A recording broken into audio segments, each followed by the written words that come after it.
الحمدللہ رب العالمین والعاقبۃ للمتقین والصلاۃ والسلام علی سید الانبیاء والمرسلین وعلی آلہ واصحابہ اجمعین، اما بعد فاعوذ باللہ من الشیطان الرجیم، بسم اللہ الرحمن الرحیم۔ فإن خفتم الا تعدلوا فواحدا او ما ملکت ایمانکم ذالک ادنی الا تعولوا آمنت باللہ صدق اللہ العظیم۔ اللہ رب العزت نے انسان کو عقل کی دولت سے نوازا ہے، جس عقل کی بنیاد پہ انسان اپنی زندگی کے معاملات کو دیکھتا ہے، سمجھتا ہے اور ان کے درمیان غلط اور صحیح کے درمیان تمیز کرتا ہے، اپنے کاموں کے درمیان وہ فیصلے کرتا ہے، تو یہ سارے کا سارا معاملہ عقل کی بنیاد پر ہے۔ یہ عقل بہت بڑی چیز ہے۔ نبی کریم علیہ الصلاۃ والسلام نے ارشاد فرمایا، پاک ہے وہ ذات جس نے اپنے بندوں کو مختلف عقلوں سے نوازا ہے۔ فرمایا کہ دو بندے اپنی نیکی کے اندر، روزہ کے اندر اور دیگر نیکی کے کاموں کے اندر برابر ہوتے ہیں، لیکن محبوب علیہ الصلاۃ والسلام نے فرمایا ان دونوں کے درمیان عقل کے معاملے میں اتنا فرق ہوتا ہے کہ جتنا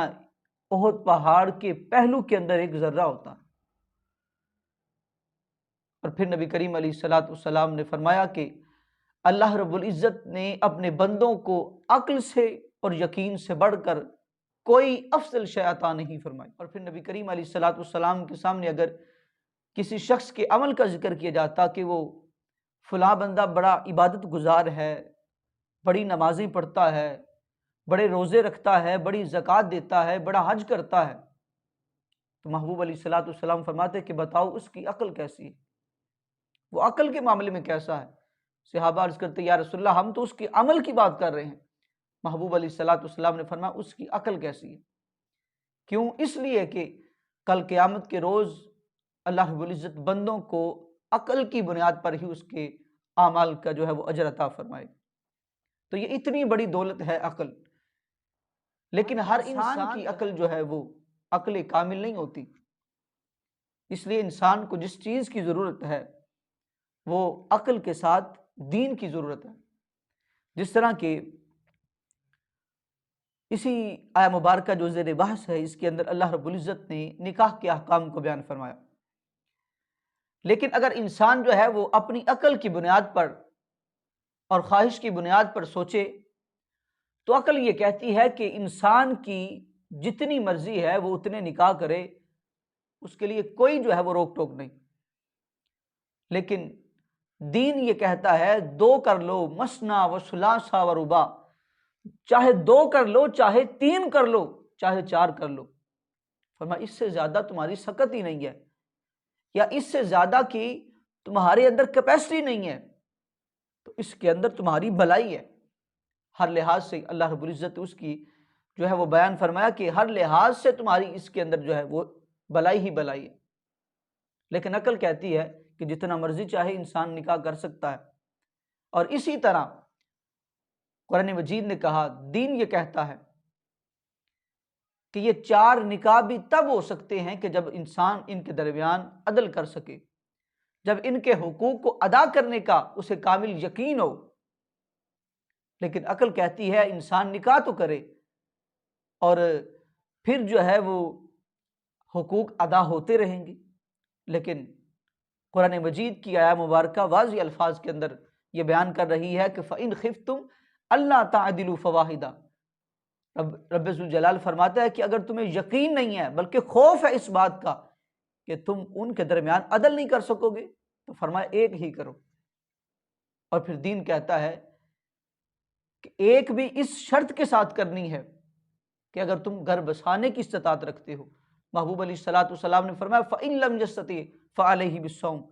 فرمایا کہ اگر گھر بسانے کی تم میں سکت نہیں ہے، طاقت نہیں ہے، فرمایا کہ پھر روزوں پہ گزارا کرو، روزہ رکھ کر جو ہے وہ اپنے آپ کو قابو میں رکھو۔ لیکن عقل کہتی ہے کہ انسان کی جب مرضی چاہے جب وہ چاہے وہ نکاح کر سکتا ہے، لیکن دین کہتا ہے بلائی تمہاری اسی میں ہے کہ تم جو ہے وہ ان باتوں پہ عمل کرو، ورنہ اگر عقل کی باتوں پہ عمل کیا جائے گا انسان جو ہے وہ نکاح تو کر لے گا لیکن اس کے حق کو ادا نہ کیا جسمانی لحاظ سے، مالی لحاظ سے یا کسی بھی لحاظ سے، تو اس کے حقوق کا وبال جو ہے وہ اسی کے سر ہوگا۔ کل کو جہاں اپنے جو ہے وہ اعمال کا حساب دے گا تو اس کے اعمال کا بھی حساب دینا پڑے۔ اس لیے قرآن مجید اور دین اسلام کے جو احکامات ہیں وہ ہر انسان کے لیے بلائی ہی بلائی۔ اور پھر یہ آیا جو مبارکہ جو ہے اس کے اندر فرمایا گیا کہ مثنیٰ و ثلاث و رباع، کہ چاہے 2 کر لو، چاہے 3 کر لو، چاہے 4 کر لو۔ اب یہ اس آیہ مبارکہ کے جو الفاظ ہیں، اس الفاظ کے ان معنی پہ کہ انسان جو ہے وہ 4 تک کر سکتا ہے، امت کا جو ہے وہ اجماع ہے۔ اب جو ہے وہ ایک خاص طبقہ جو ہے وہ 9 ازواج کا بھی قائل ہے، یعنی کہ ان کو جمع کر کے مثنیٰ و ثلاث و رباع، وہ پھر 9 کے عدد کا قائل ہے کہ 9 شادیاں بھی انسان جو ہے وہ کر سکتا ہے۔ لیکن علماء فرماتے ہیں کہ امت کا اس بات پر اجماع ہے کہ عام بندہ جو ہے وہ 4 تک کر سکتا ہے۔ اب جو بھی اس سے ہٹے گا وہ امت کے اجماع سے اور امت کے اتفاق سے جو ہے وہ ہٹ جائے گا۔ اور پھر بعض لوگوں نے جب ان الفاظ کو دیکھا کہ مثنیٰ و ثلاث و رباع، تو انہی الفاظ کو پکڑ کے جو ہے محبوب علیہ الصلوۃ والسلام کی ذات قدسیہ پہ جو ہے وہ سوال کیا اور نازیبہ الفاظ محبوب علیہ الصلوۃ والسلام کی طرف منسوب کیے کہ جب قرآن کہتا ہے کہ 4 تک کر سکتے ہو اور تمہارا بھی یہی ماننا ہے 4 کر سکتے ہو، تو پھر محبوب علیہ الصلوۃ والسلام نے 9 کیوں کی؟ آپ نے بیک وقت 9 ازواج مطہرات جو ہے وہ نکاح میں رکھی تھی، اور پھر آپ نے کل جو نکاح فرمائے وہ 11 تھے، تو حضور علیہ الصلوۃ والسلام نے کیوں زیادہ کیے؟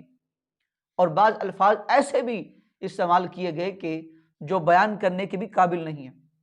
لیکن ان باتوں کا جواب دیتے ہوئے شیخ الحدیث علامہ غلام رسول سعیدی علیہ رحمہ، آپ نے تبیان القرآن کے اندر اس بات کو بیان کیا۔ آپ فرماتے ہیں کہ یہ حضور علیہ الصلوۃ والسلام کا خاصہ ہے کہ قرآن کہتا ہے کہ مثنیٰ و ثلاث و رباع، لیکن آپ نے بیک وقت 9 ازواج رکھی، تو فرماتے ہیں کہ یہ حضور علیہ الصلوۃ والسلام کا خاصہ ہے کہ جہاں ایک انسان جو ہے 2 بیویوں کے درمیان عدل نہیں کر سکتا، وہاں محبوب علیہ الصلوۃ والسلام نے بیک وقت جو ہے 9 ازواج کے درمیان عدل کر کے دکھایا ہے۔ اور پھر فرماتے ہیں کہ یہ حضور علیہ الصلوۃ والسلام کی انفرادیت اور خصوصیت ہے کہ کوئی بھی انسان جو ہے احکام شرعیہ میں محبوب علیہ الصلوۃ والسلام کے مساوی نہیں ہو سکتا، کوئی بھی حضور کے برابر نہیں ہو سکتا احکام شرعیہ کے اندر،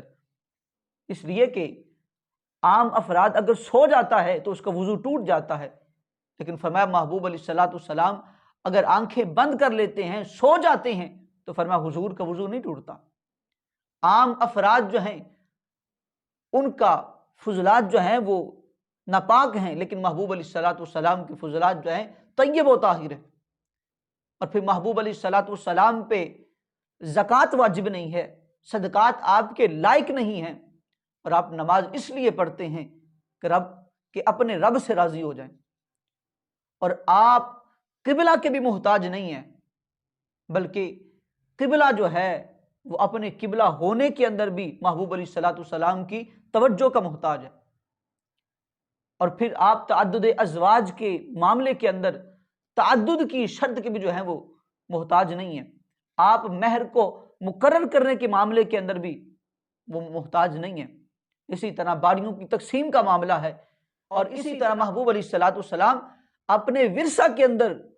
کسی کو جو ہے وہ وارث نہیں بناتے کیونکہ آپ زندہ ہیں، اور اسی لیے محبوب علیہ الصلوۃ والسلام کے ظاہری وصال کے بعد بھی محبوب علیہ الصلوۃ والسلام کی ازواج مطہرات امہات المؤمنین جو ہے ان کے لیے کسی سے نکاح جائز نہیں ہے۔ آپ فرماتے ہیں کہ جب احکام شرعیہ کے اندر، باقی احکام کے اندر جو ہے اللہ رب العزت نے محبوب علیہ الصلوۃ والسلام کی انفرادیت رکھی ہے، تو فرمایا نکاح کے معاملے کے اندر بھی اللہ رب العزت نے اپنے محبوب کی انفرادیت رکھی ہے، اپنے محبوب کا امتیاز رکھا ہے۔